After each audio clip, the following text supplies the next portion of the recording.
Alger 3, pardon. 2 sur l'intitulé.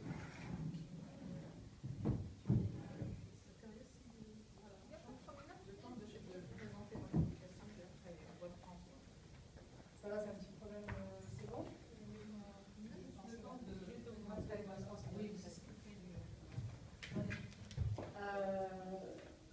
Donc vous allez nous présenter une communication qui porte sur l'école et l'activité culturelle en Algérie, et en particulier donc, vous présenter les résultats d'une enquête sur les freins à l'apprentissage des enfants. Alors, on vous demande pourquoi les enfants finalement n'aiment plus apprendre, en tout cas c'est le postulat sur lequel vous basez votre réflexion, et de quelle manière eh bien, les activités culturelles et artistiques peuvent donner le goût de l'apprentissage et améliorer également la qualité de l'enseignement. Je vais vous laisser démarrer. Et puis, on a du temps, puisque je pense qu'on est plutôt large ensuite. Si on reste juste à deux interventions, voilà, vous avez mis juste à côté. Voilà. Donc, quand vous venez, d'abord, bonjour. Tout d'abord,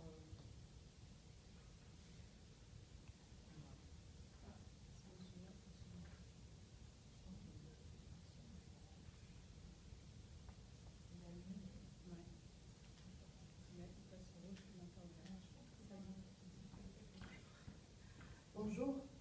Alors, comme l'avait annoncé l'animatrice Aziz, c'est Madame Lutfissa Aïcha, je viens d'Alger, plus précisément de l'Université d'Alger. Mais ce que j'ai assez de particulier, c'est que je joins l'universitaire et les hautes écoles, surtout de l'éducation nationale. C'est là où on forme des enseignants et des éducateurs qu'on répartit sur le territoire national pour enseigner dans les trois paliers. Le premier, c'est le primaire, le deuxième, c'est le collège, et le troisième, c'est le lycée. Ce qu'il faut savoir aussi, c'est que ce projet me tient très, très à cœur parce que je l'ai commencé en 2009 à Montréal avec le RIA, et c'était sur un dispositif de TIC, technologie de la communication, c'est les nouvelles technologies, pour un tout petit peu régler quelques petits problèmes, de là où je suis en tant qu'invité de chercheur, à l'éducation. L'éducation, nous on visait le collège et le secondaire. Ce qu'il faut savoir aussi, c'est que nous avons vécu une dizaine d'années noires de terrorisme en Algérie et tout ça, donc on a eu des répercussions néfastes dans l'éducation nationale, et cette génération qui a grandi dans la violence, on a eu assez de problèmes, et on a réfléchi sur résoudre le problème en éducation elle-même. C'est-à-dire guérir le mal par le mal, quoi. Et à cette époque-là, j'avais commencé par penser au comment faire usage des nouvelles technologies pour la création de certaines activités au niveau de cet enseignement-là, pour combler un vide dans ce qu'on peut appeler manque d'activité culturelle elle-même au sein de ces établissements, surtout le premier et le deuxième palier. Ne parlons pas du troisième palier, qui est le secondaire, parce que là, c'est la préparation à l'examen du baccalauréat.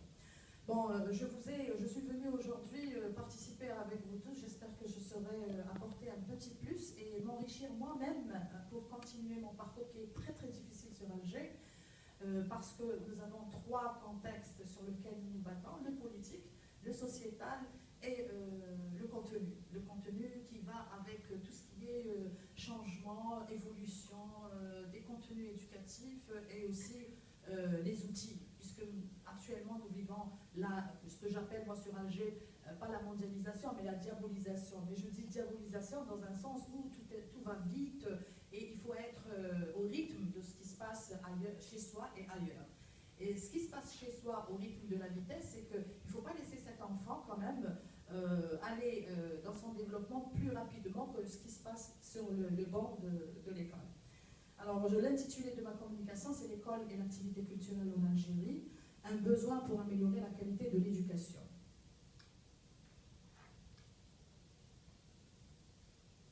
Excusez-moi, j'ai pas lu, je ne vois pas le... Alors, pour avancer, le haut et le bas. Là, les deux flèches.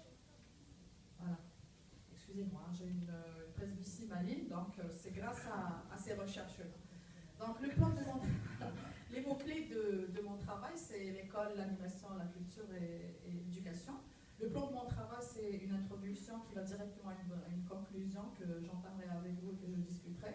Bien sûr, en me basant sur une problématique, avec des objectifs, quelques hypothèses et la méthode de travail. Tout ça s'articulera autour de l'activité culturelle à l'école.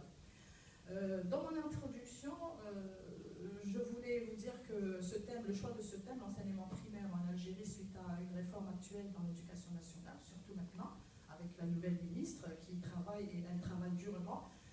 Je dis durement parce que parfois, dans le contexte de l'environnement, le changement n'est pas tellement toléré, non pas par le politique, mais par l'environnement lui-même, parce que ça choque, parce que c'est quelque chose de nouvel, etc.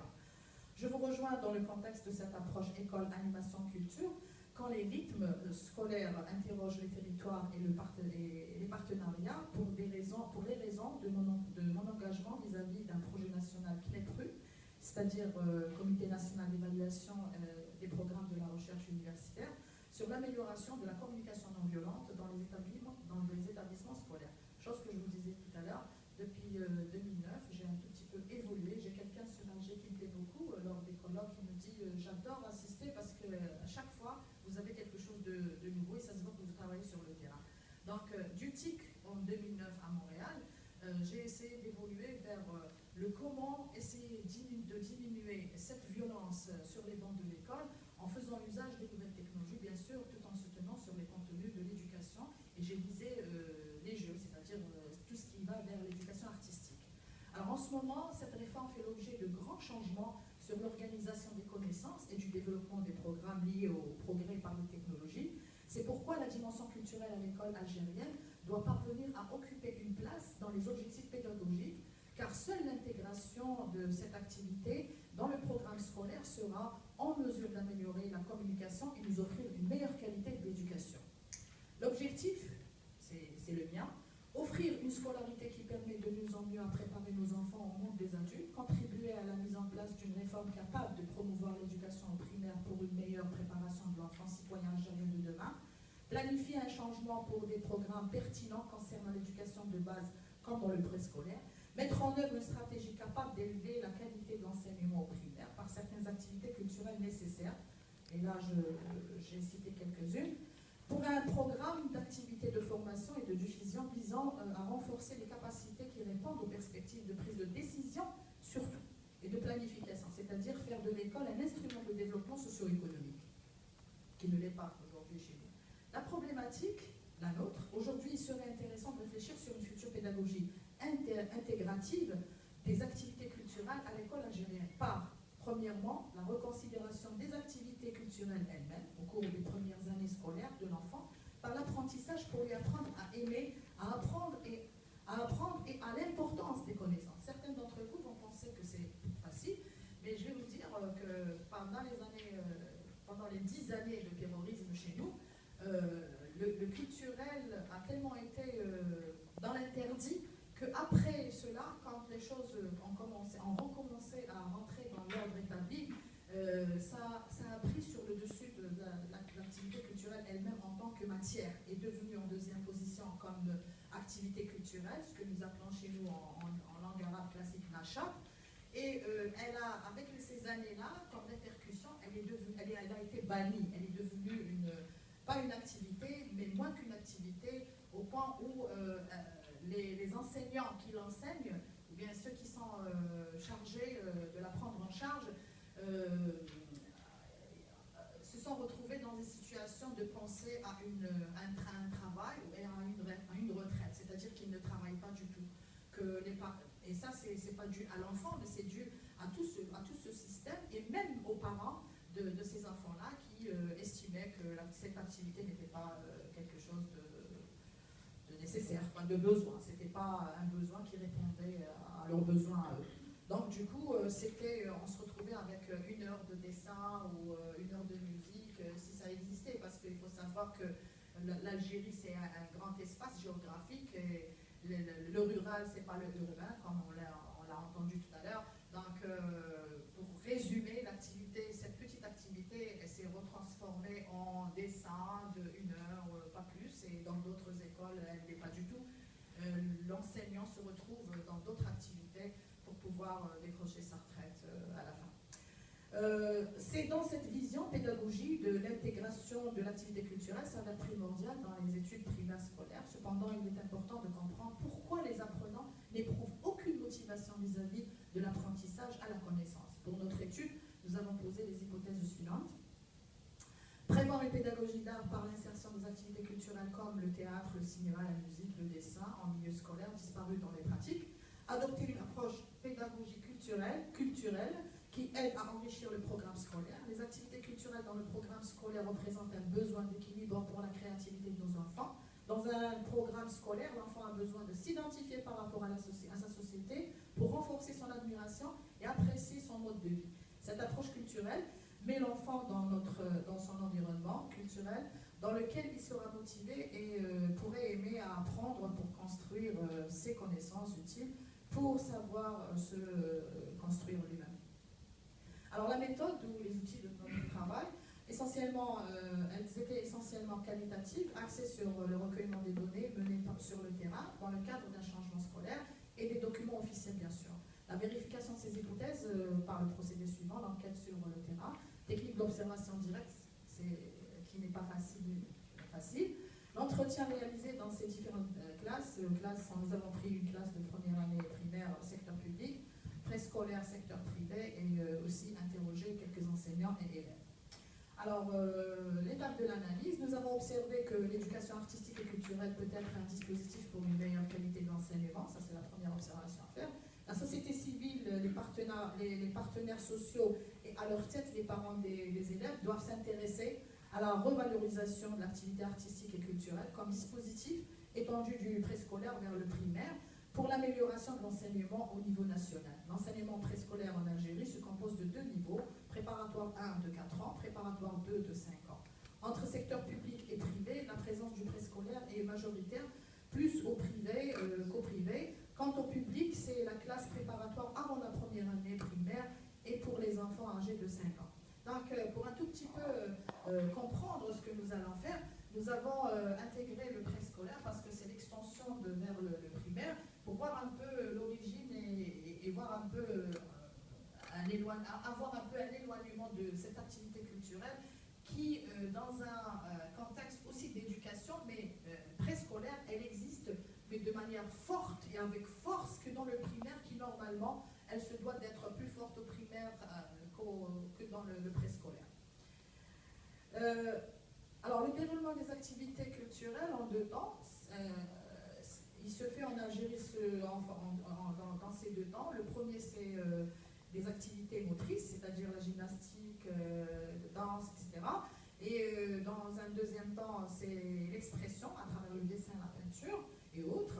Et puis le dernier qui longe vers la fin du primaire, c'est le langage qui se fait par le chant, les cantines, les histoires, etc. Au fil des activités, les enfants abordent leur processus de communication, de la lecture et de l'écriture, ainsi que les notions mathématiques. Au préscolaire, l'activité culturelle, nous avons remarqué que l'activité culturelle est plus forte pour l'enfant et un outil pédagogique pour apprendre. Et nous avons recueilli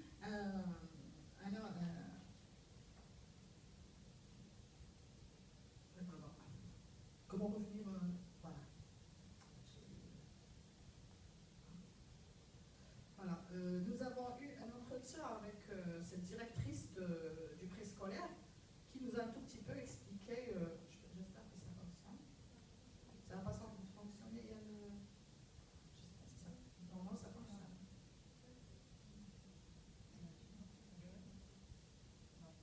Quick n'est pas disponible, donc bon, ça fait rien. Elle ne dira pas plus que ce que j'avais cité, disant que ce qu'ils ont comme programme sur le préscolaire, c'est toutes ces activités dont normalement, dans la situation normale, le primaire, lui, il se devait d'apprendre en charge puisqu'elles existent dans le texte officiel. Et aussi, ce que je voulais vous faire observer, c'est que le préscolaire en Algérie n'a pas un programme qui est suivi par le ministère. C'est vrai que ce privé, il est agréé par le ministère de l'Éducation nationale, mais pour le programme, il a les grands axes, mais le détail s'établit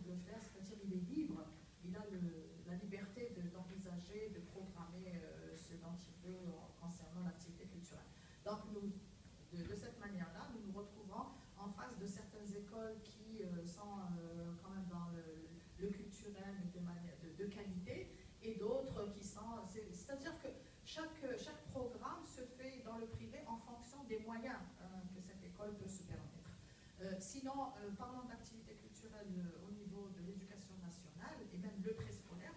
C'est un préscolaire qui se prénomme autrement, c'est-à-dire classe préparatoire avant la première année du primaire, c'est-à-dire à 5 ans. Et là, l'enfant ne peut pas avoir plus que des activités qui sont abordables en fonction des moyens dont dispose l'école, c'est-à-dire dessin ou bien à la rigueur le théâtre, parce que ça ne demande que l'humain et puis un espace, chose qui existe dans l'établissement. Alors, selon l'enquête menée à Alger, au total de 2 établissements préscolaires, les éducatrices qui ont été interviewées déclarent que les types de structures préscolaires qui intègrent la culture dans leur programme sont des établissements privés agréés par les directions de l'action sociale. Sur le terrain, la structure de notre échantillon est de 58,90%. Des espaces de préscolarisation sont autonomes.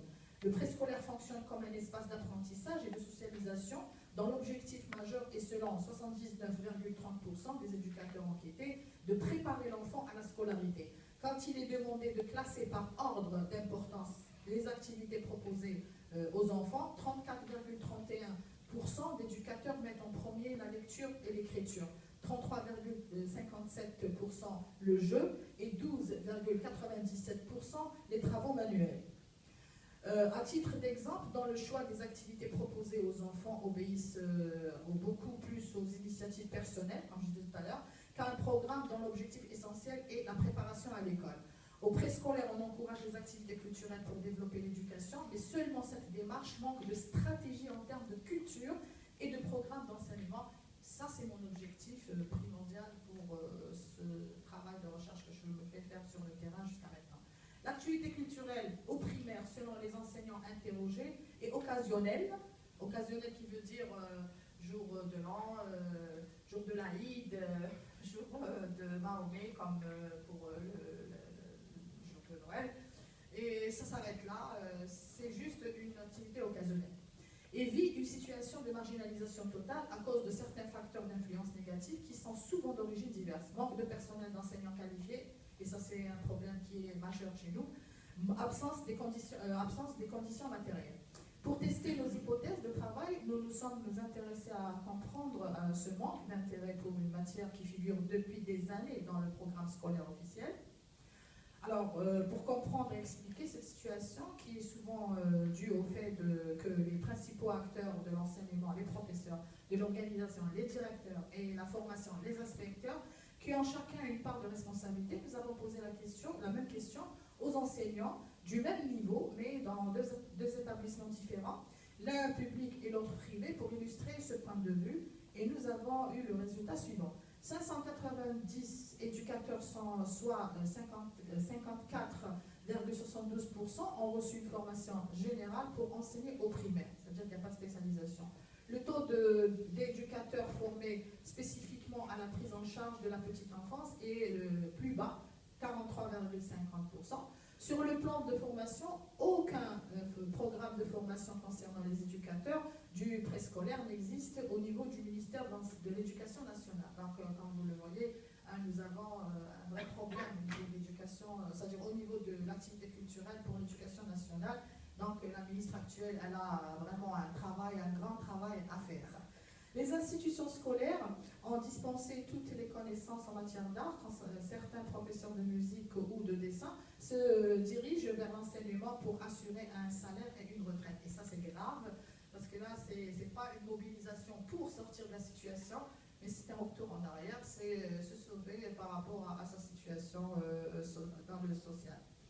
Alors, l'éducation artistique au sein de l'école algérienne se définit dans nos établissements primaires par un cours de dessin ou de musique, 1 heure par semaine, une matière presque dispensée une fois par semaine, accompagnée hebdomadairement d'une séance appelée Nachat, ou activité culturelle, qui veut dire un programme scolaire en matière d'apprentissage artistique pauvre et nul.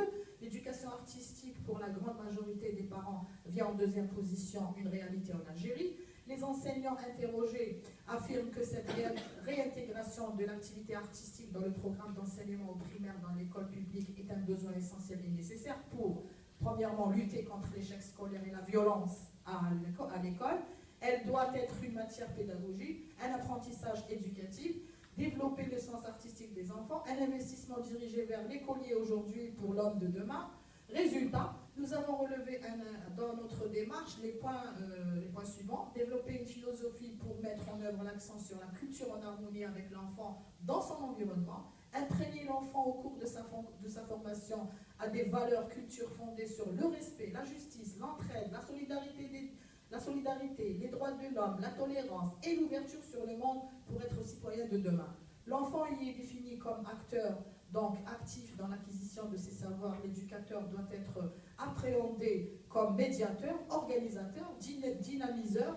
Il doit soutenir, l'orienter et favoriser l'activité elle-même de l'enfant et ne plus le ligoter par un emploi du temps astreignant. Le préscolaire doit être l'extension et une continuité dans la formation pour le primaire.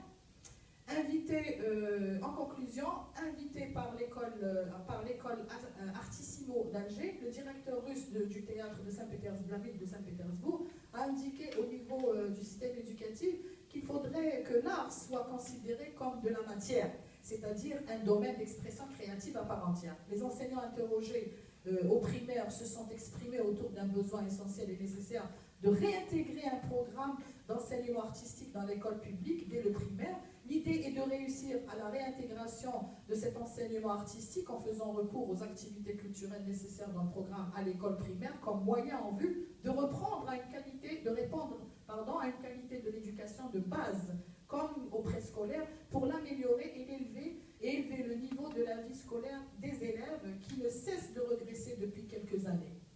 La réintégration des activités culturelles dans le programme scolaire algérien, bien sûr, représente un grand besoin d'appui à la réforme du système éducatif algérien en ce moment, par la société et pour la société, qui doit contribuer à l'effort national d'améliorer qualitativement l'éducation de base. Les actions engagées dans cette réforme doivent dégager des prises de décision permettant de détecter les facteurs de blocage et faire le suivi régulier de l'évaluation des études, qui est essentiel de la réussite des réformes. Nos enfants ont besoin de se développer sur le plan affectif et intellectuel. C'est pourquoi leur prise en charge et le soutien dans leur scolarité par leurs parents et les éducateurs bien formés est nécessaire. Le profil de sortie du préscolaire par ses activités artistiques, pédagogiques, pratiques doit constituer le même profil d'entrée en première année primaire. Ces usages culturels sont capables d'assurer une progression des pratiques pédagogiques dont le seul but est d'apprendre à l'enfant de bien construire une scolarité à l'avenir et d'être autonome dans les prochaines années de sa vie d'adulte. Merci de m'avoir écouté.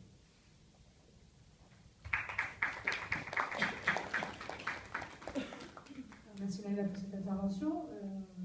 Effectivement, on a l'impression qu'on fasse quand même un immense chantier. Beaucoup de problématiques se croisent, de formation, de moyens, de volonté politique, oui. De légitimité même. Et avant cela, avant les moyens, avant la volonté politique, c'est la volonté humaine. Il faut que le citoyen algérien se secoue, se remue et soit dans cette envie, je dirais, de vouloir changer les choses. On voit en même temps que le secteur privé, finalement, se substitue à l'école publique, parce qu'il répond aussi à une demande. Voilà.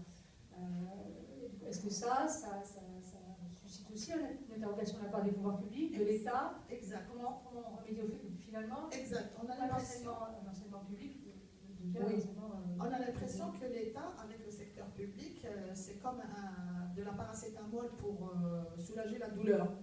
Alors, c'est un secteur public, c'est un secteur qui est agréé par l'État, qui est reconnu, sauf pour l'enseignement à l'université. Je ne sais pas si vous le savez. En Algérie, l'université privée n'existait pas jusqu'à présent, donc c'est un autre problème. Mais sur l'éducation nationale, ce qui était quand même quelque chose de bien dans la société, c'est que on accorde cet agrément pour l'ouverture des portes de ce privé pour pouvoir être dans le travail et en parallèle avec le secteur public.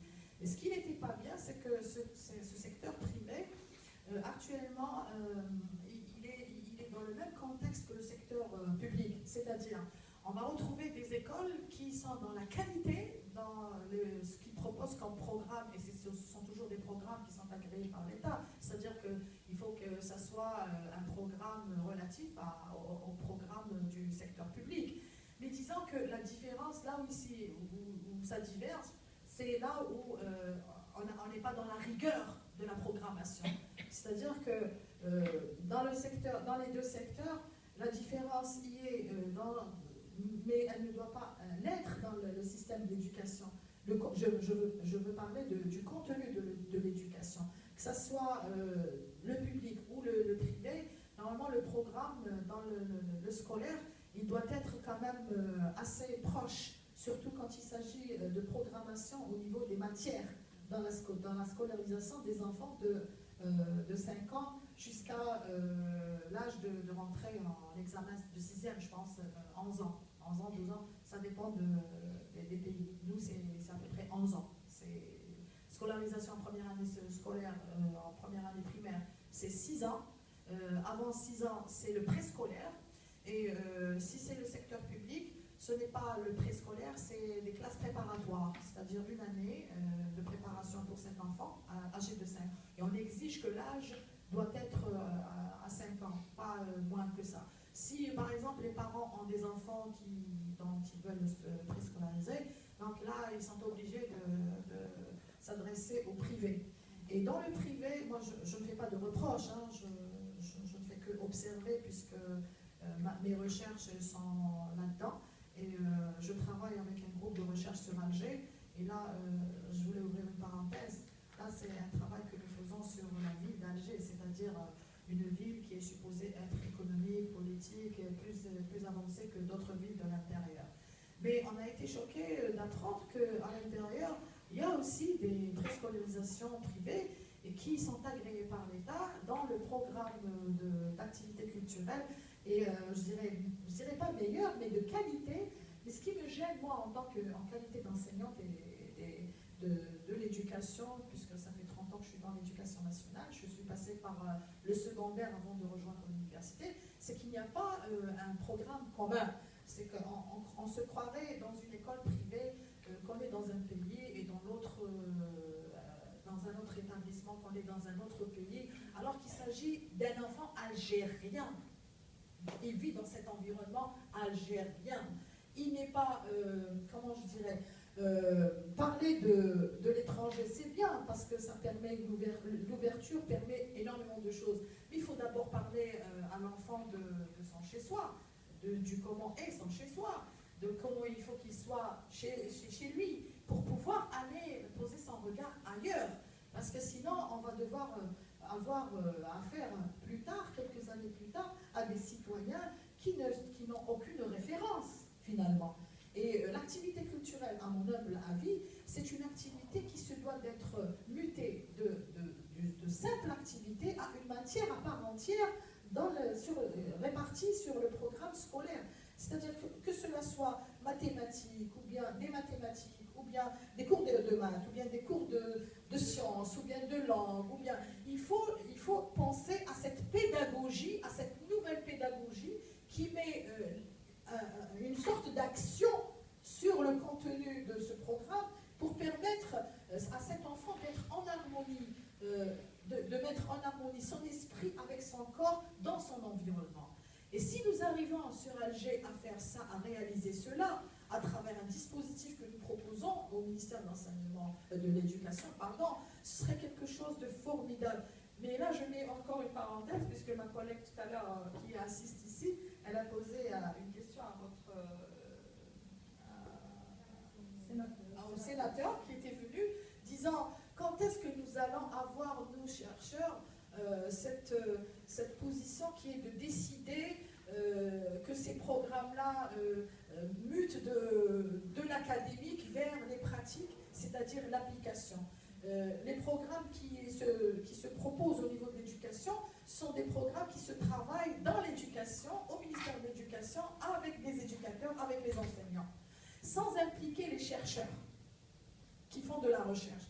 Et je pense que ça, c'est quelque chose de très très important, parce qu'un éducateur, un enseignant qui travaille que cela soit premier palier, deuxième palier ou troisième palier, avec son cursus, avec son parcours d'enseignement. Son environnement, c'est que la classe, la maison, l'environnement en général, et puis le ministère auquel il s'adhère et il appartient. Donc s'il risque d'être, c'est d'être inspecteur, formateur, il risque d'être représentant de l'éducation, mais il ne vit pas l'éducation telle qu'elle dans l'environnement. Il n'y a que le chercheur qui peut, par exemple, remédier par rapport à certains problèmes, à certaines anomalies, à certains obstacles, je dirais, pour pouvoir proposer, être dans la proposition de programmes qui pourraient quand même sauver certains fléaux, certains phénomènes qui tournent dans ces bancs d'école.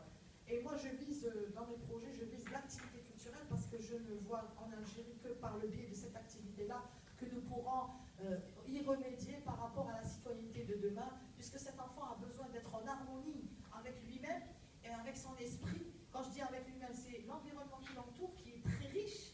L'Algérie, c'est un grand pays qui est très riche culturellement parlant. Donc il faut travailler dans ce sens, à ce que cet enfant, quand il va sur les bancs d'école, et qu'il a un autre enfant à côté de lui qui ne parle pas la même langue que lui, il ne le voit pas bizarrement, il ne le voit pas comme un étranger. Je ne parle pas du vrai étranger qui sort du pays. C'est-à-dire qu'il y a cette rencontre de l'esprit ensemble à travers ces activités-là. Voilà. On est tous convaincus, hein, on pense tous ici que l'éducation artistique et culturelle est absolument nécessaire. Je vais passer la parole à la salle, c'est vrai que j'avais une dernière question, mais peut-être Isabelle aussi. Dans le cas français, c'est vrai qu'on s'interroge, nous, on a l'éducation artistique culturelle formelle au sein de l'enseignement, hein, à la contribution d'autres acteurs, hein, notamment les acteurs d'animation socio-professionnelle, socio-culturelle, donc la société civile, dans cette éducation informelle. Là, on a quand même le sentiment que vous êtes encore dans les problématiques très complexes de formation initiale, de contenu des programmes. Est-ce que la société civile, à un moment donné, se mobilise, cherche à pallier à ce manque d'offres de contenu? Est-ce qu'il y a des initiatives, par exemple? C'est ce que j'ai dit tout à l'heure.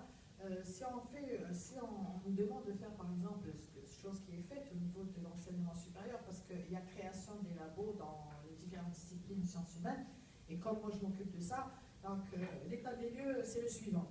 Dans les années 70, si on prend un exemple, jusqu'à le début des années 80, ben, la position que cela soit de l'activité elle-même culturelle était meilleure que maintenant. Et même l'implication de la société, elle était plus forte. C'est-à-dire, on avait les associations, on avait des partenaires sociaux qui étaient vraiment à la hauteur. Ces foutues années, comme je dis, moi j'ai honte de ces années noires-là, parce que ça nous a foutu ça nous a coûté cher. Hein. Dites-vous bien que la violence est quelque chose qui coûte cher à la société. Et il y a violence et violence. Donc, ces 10 années nous ont coûté un recul, un retard. Un retard par rapport à quoi? Par rapport à la reconstruction. Donc, on a perdu l'activité culturelle qui occupait une certaine place dans les années 70. Et encore, les années 70, on se disait qu'on était en retard par rapport à certains pays, entre autres la France. Maintenant, ces années nous ont coûté cher dans la mesure où on a fait un grand recul en termes de participation sociétale, c'est-à-dire les partenaires sociaux, entre autres les parents. Je prends exemple les parents d'élèves au niveau de chaque établissement scolaire. Si dans l'établissement scolaire lui-même, primaire, les parents d'élèves, l'association, en association, puisqu'ils sont ils se rassemblent en forme d'association pour apporter un plus à l'établissement. Si eux-mêmes ne sont pas convaincus de l'importance de cette activité culturelle, comment pourriez-nous convaincre les autres? Donc, c'est le niveau a atteint le phénomène a atteint un niveau très élevé de danger, dans la mesure où sonner l'alarme du danger était essentiel. Pourquoi? Parce que la société, elle a divorcé avec tout ce qu'elle croyait avant. Et moi, je me fixe sur l'activité culturelle. On croyait avant à l'activité culturelle dans toutes les disciplines, théâtre, musique, chant, tout ce que vous voulez. Dans les écoles, pas à l'extérieur de l'école, parce qu'à l'extérieur de l'école, ça c'est un autre contexte qui est tout à fait différent. C'est-à-dire que dans la normalité des choses, où l'activité elle-même, l'activité culturelle elle-même était considérée, elle allait matière. Elle était très importante pour l'équilibre de l'enfant, au primaire comme au moyen comme au secondaire. Je vais vous donner un exemple. Dans les années 80, une activité culturelle sportive, c'était important pour les élèves. Maintenant, les élèves se font faire des dispenses pour pas, parce que pour eux, c'est même pas une matière, c'est quelque chose qui n'est pas important. Si quelqu'un a envie de faire le sport, ben, il le fait à titre personnel, si vraiment il est dans le sport, s'il a des envies, s'il a des orientations sportives. Si par exemple quelqu'un veut le dessin, c'est la même chose. Si quelqu'un veut par exemple la musique, alors n'en parlons pas de cinéma, théâtre. Et moi, si j'ai pas sonné que l'alarme, mais j'y travaille aussi. C'est parce qu'on vit l'ère du changement des nouvelles technologies de la communication, où le cinéma, c'est plus un cinéma, c'est le ciné-home, c'est le cinéma virtuel. Et on a, dans un autre sens, des sociétés où l'enfant, on le prive du minimum. Et ce minimum, à travers cette activité, moi je pense que c'est l'harmonie avec l'harmonie de l'humain, l'âme avec le corps. Parce qu'on ne peut pas quand même... tout à l'heure, quand j'écoutais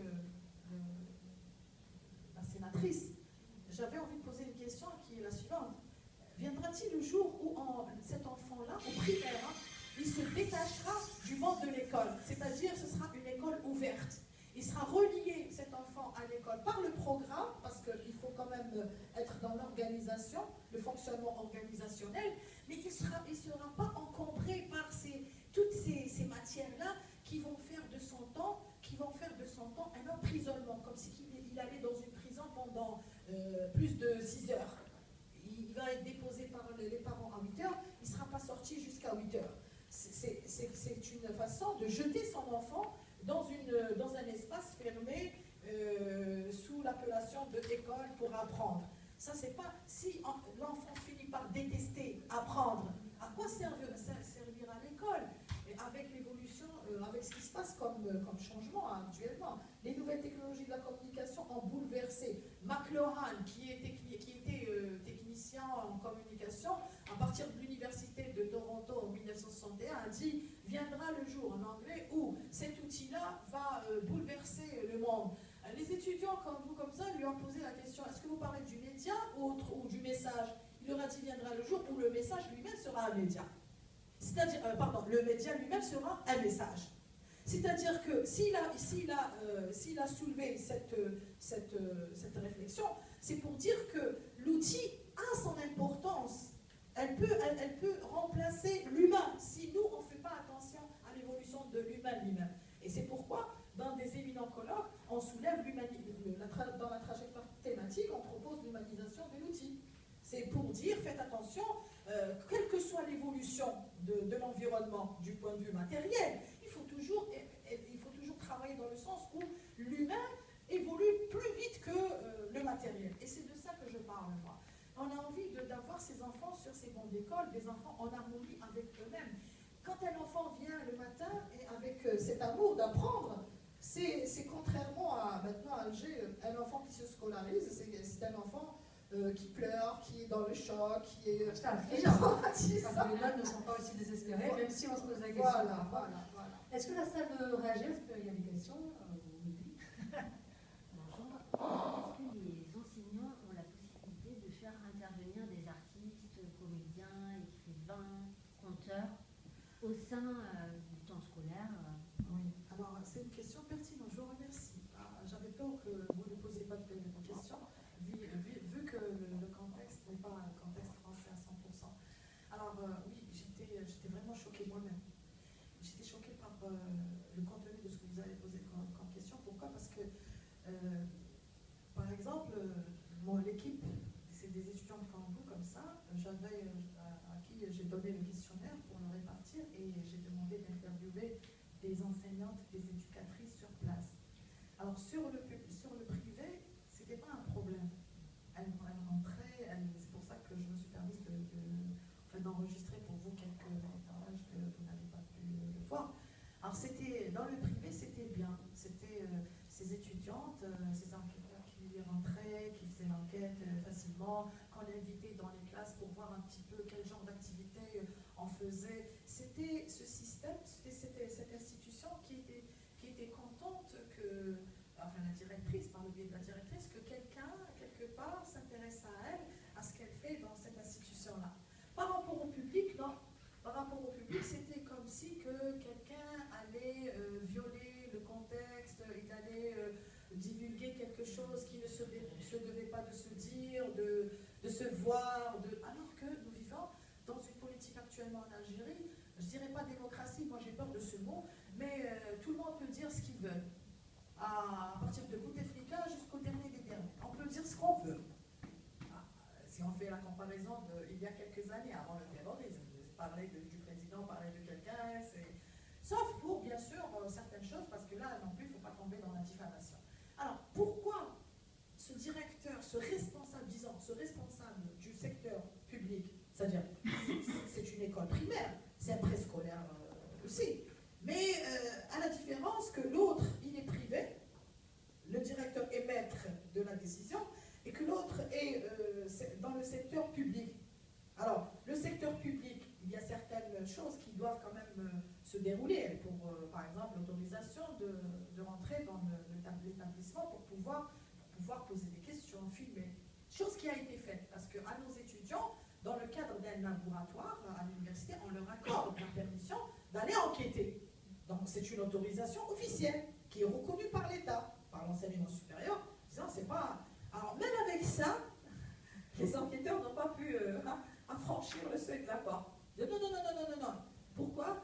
Tout simplement parce qu'elles savent bien, par rapport au texte officiel, il y a tellement de manques, tellement de choses qui sont en manque, et tellement de choses qui sont en train de se dérouler de manière tordue. Et ces gens-là, c'est-à-dire qui sont responsables, je dirais leadership de l'institution, ne font rien pour le changement. Pour la simple raison qu'on a envie de rester un peu plus longtemps directeur. On a envie de... Voilà. Tout simplement. C'est bête, je sais. Moi-même, qui est de là-bas, parfois je dis, je me retourne vers les liens, je dis, mais c'est bête. Si je ne pourrais pas, à travers ce travail, je serais relevé de mes fonctions. Ben, mieux être relevé de ses fonctions, parce que je n'ai pas fait ma fonction, que être dans ma fonction et je n'ai pas fait ma fonction. C'est différent quand même. Mais, entre parenthèses, ça nous a coûté cher, cette déstabilisation du passé, et on essaie d'y remédier à travers l'universitaire, c'est-à-dire à travers ces labos qu'on place dans les différentes disciplines. Dans les sciences exactes, ça marche très bien, mais dans les sciences humaines, c'est toujours confrontation avec les cultures, parce qu'en Algérie, il faut changer les mentalités, il faut travailler pour d'abord changer les cultures. Quand on change la culture, quand je parle de la culture, je ne parle pas de la culture de la langue, de la religion, non, non, pas ça. C'est la manière de penser. C'est les pensées. Voilà. Difficile de rentrer dans l'école publique. Une autre question, peut-être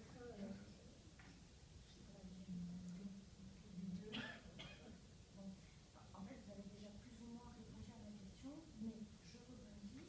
Si vous n'avez pas recensé d'intervention artistique, que ce soit des concerts et autres, auprès des préscolaires, est-ce que vous, votre position de chercheur en laboratoire ne peut pas vous permettre, via les résultats de cette enquête, de pouvoir réunir autour d'une table des enseignants, des opérateurs culturels, du théâtre, musique, etc., et des représentants, je vais peut-être un peu loin, c'est peut-être même très naïf. Non, c'est bien, allez-y, allez-y. Mais est-ce que quel est l'intérêt de cette enquête, justement, si après il n'est pas possible de pouvoir réunir autour d'une même table toutes ces personnes qui peuvent justement se croiser et travailler ensemble?